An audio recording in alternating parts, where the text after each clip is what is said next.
आज के इस वीडियो सेशन के अंतर्गत चैप्टर नंबर 15 अनुवांशिकी जनकों से संतानों तक के टॉप 10 एमसीक्यू को आज के इस वीडियो सेशन के अंतर्गत हम पढ़ने वाले हैं, जो कि आपके एग्जाम की दृष्टि से बहुत ज्यादा इंपॉर्टेंट है।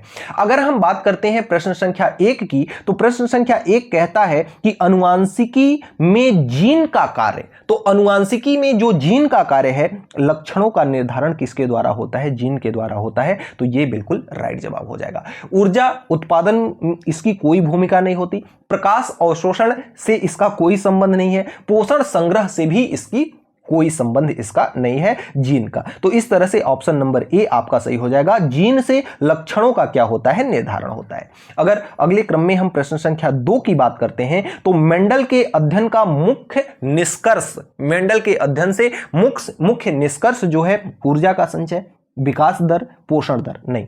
तो लक्षण माता पिता से संतानों में विरासत में प्राप्त होते हैं, विरासत में आते हैं। बिल्कुल ए इसका करेक्ट आंसर हो जाएगा। अगले क्रम में बात करते हैं प्रश्न संख्या 3 की। तो प्रश्न संख्या 3 जो है, प्रश्न संख्या 3 क्या कहता है?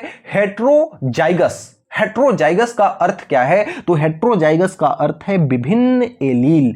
हेट्रोजाइगस का अर्थ क्या है? विभिन्न एलील। तो इस तरह से आप इसको समझ सकते हैं प्रश्न संख्या 3 को। प्रश्न संख्या 4 होमोजाइगस। होमोजाइगस का अर्थ बताइए। होमोजाइगस का जो अर्थ होता है, होमोजाइगस का अर्थ होता है सभी अलील क्या है? समान है, उसे हम क्या कहते हैं? होमोजाइगस। और सभी एलील अगर विपरीत हैं, विभिन्न हैं, अलग अलग हैं, तो उसे हेट्रोजाइगस। और अगर सभी एलील समान है तो होमोजाइगस उसको कहते हैं।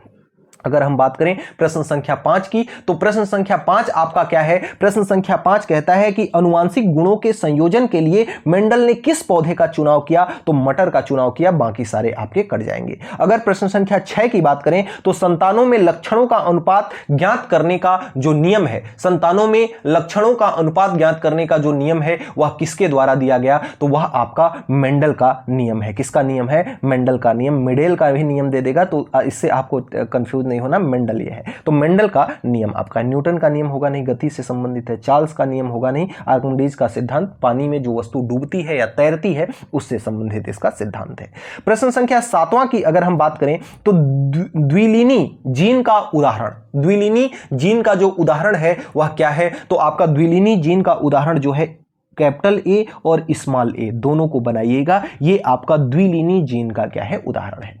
अगर हम प्रश्न संख्या 8 की बात करते हैं, तो प्रश्न संख्या 8 आपका क्या है? गुणसूत्रों में उत्परिवर्तन होने पर क्या होता है? तो जब उत्परिवर्तन हो जाता है ना, तो वहां पर नए लक्षण क्या होते हैं? उत्पन्न होते हैं। बाकी के सारे ऑप्शन आपके कट जाएंगे। अगर बात करते हैं प्रश्न संख्या 9 की, तो कहता है कि एकल गुण वाला परीक्षण क्रॉस है। एकल गुण वाला परीक्षण क्रॉस है। तो अगर एकल गुण वाला परीक्षण क्रॉस की बात करें, तो आपका ये कैपिटल ए और स्मॉल ए के साथ आपका आ जाएगा कौन? स्मॉल ए। ये आपका एकल गुण वाला परीक्षण क्रॉस है। इस चीज को आप ध्यान रखिएगा। अगर हम प्रश्न संख्या 10 की बात करते हैं, तो प्रश्न संख्या 10 आपका क्या कहता है? कि अनुवांशिकी में संतानों में लक्षणों का भविष्य बताना क्या है आपका? ये आपका पुनेट स्क्वायर।